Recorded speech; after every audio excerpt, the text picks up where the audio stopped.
What if I told you the landlord, the knight, and the startup CEO all share a common ancestor? No, not some long-lost medieval guy named Greg the Gruff. I'm talking about a system, a deep-rooted way humans have organized power, land, and loyalty for over 1,000 years. Feudalism. We think it ended with castles and plagues, but it's been hiding in plain sight, in your workplace, your city, and maybe even your favorite app. So how did this power-swapping, land-grabbing, loyalty-trading system take over the medieval world? And what does it say about us as humans? Let's pull out our swords of skepticism and hack our way through the forgotten history of feudalism. First, picture this. It's 476 AD. The Roman Empire has just collapsed like a failed group project. And now Western Europe is in full-on chaos mode. Roads are dangerous. Cities are shrinking. Government?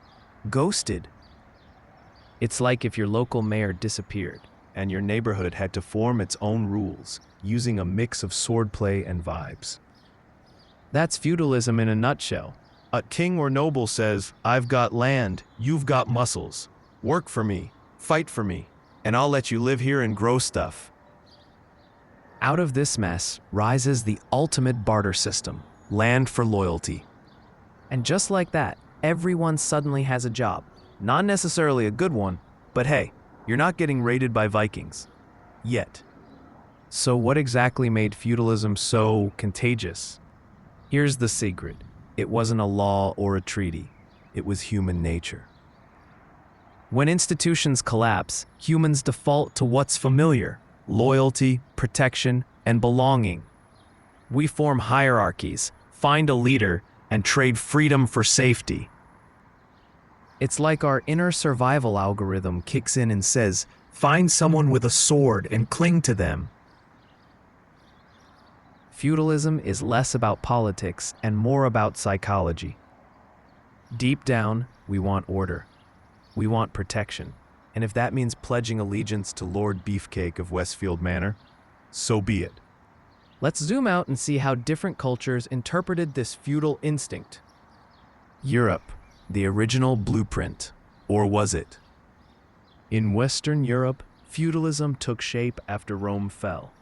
Tribal chieftains evolved into lords, and Roman landowners morphed into medieval landlords. Eventually, kings like Charlemagne codified it, land in exchange for service. Vassals pledged homage, knights got fiefs, and peasants got taxed. The word vassal literally comes from the Latin vassus, meaning servant. It's like calling your boss Master Greg, which honestly sounds like a weird Reddit thread. As the system matured, chivalry emerged, a code of knightly honor that basically said, don't be a total jerk with your sword. But peasants? They were stuck. Most were serfs, legally bound to the land. You couldn't leave, switch jobs, or even marry without your lord's permission. Talk about a long-term lease.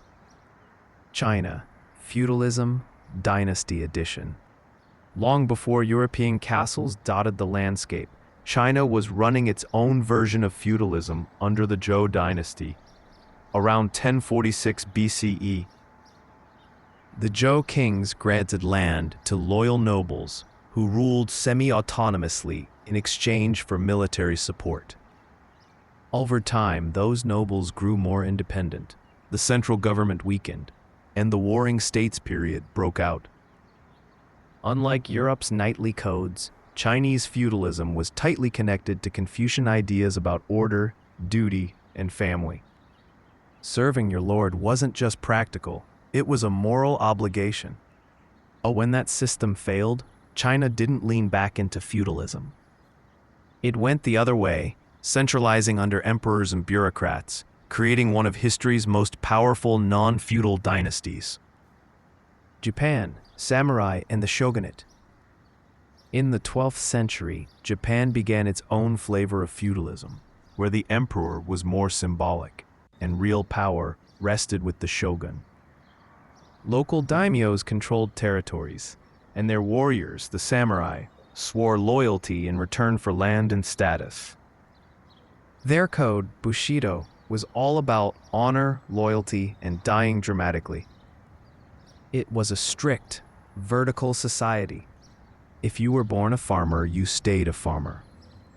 If you were a samurai, you fought, meditated, and occasionally wrote haiku about cherry blossoms before battle. Japanese feudalism lasted into the 1800s, well after it declined in the West, only ending with the Meiji Restoration and a full modernization overhaul. India. Feudalism meets caste. In medieval India, local landlords called zamindars held land and collected taxes for empires like the Delhi Sultanate or the Mughals. But India's twist? The caste system layered a spiritual hierarchy over the political one. If you were born a low-caste laborer, your social role was as fixed as your legal status. Feudal control and religious fatalism worked together to suppress upward mobility. That's a brutal combo. Even rebellions had a ceiling. But feudalism wasn't just about who owned land, It evolved into who owned people. Chattel slavery, the feudal logic taken to extremes. Feudalism said, you can't leave the land. Chattel slavery said, you are the land. As European powers colonized the Americas, they took feudal ideas about land ownership and labor control, stripped away even the pretense of mutual obligation, and created a system of total dehumanization. In feudalism, a lord was supposed to offer protection. In chattel slavery, There was no exchange, only ownership. It's a horrifying evolution of a system based on hierarchy, resource extraction, and human dependency.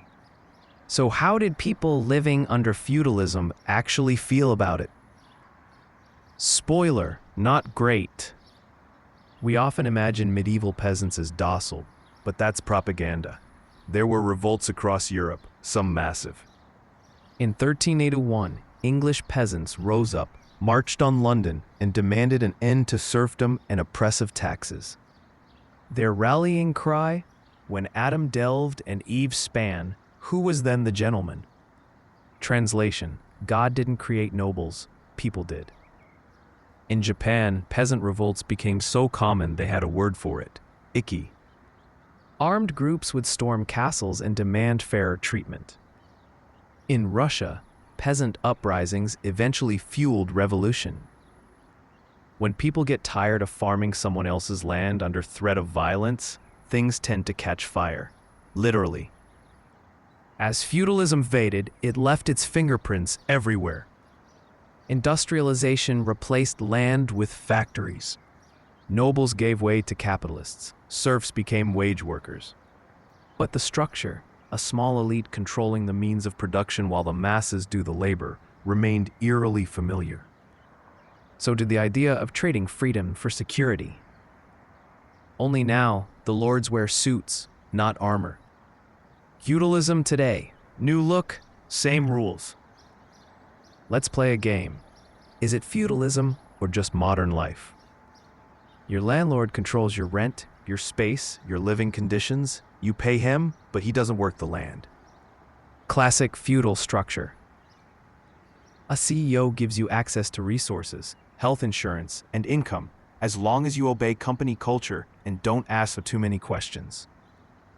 Content creators work tirelessly under YouTube's ever-changing algorithm, hoping their liege lord notices and grants them more visibility. It's the same hierarchy, only the tools and titles have changed.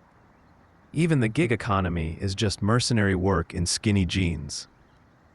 No pension, no protection, all risk, all hustle. Uber didn't kill the knight, it just gave him a Prius. And in the future, Feudalism might be making a comeback, but this time it's digital. As technology becomes infrastructure, we'll rely more on tech lords, companies who control the servers, the platforms, the systems.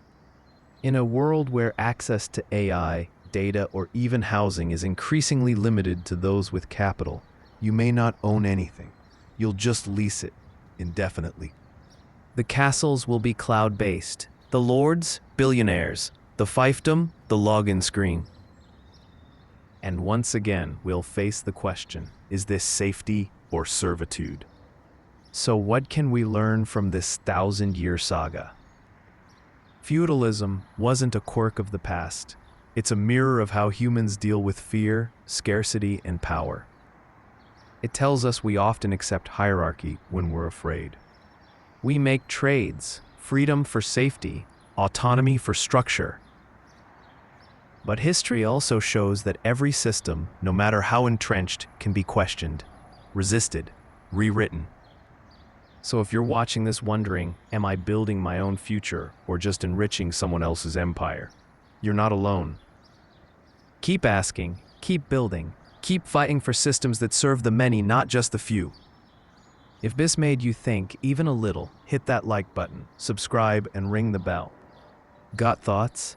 Drop them in the comments. Tell us what modern feudalism looks like in your life. Let's talk about it. Until next time, remember, you don't need a crown or a sword to change history. Just knowledge and the courage to use it.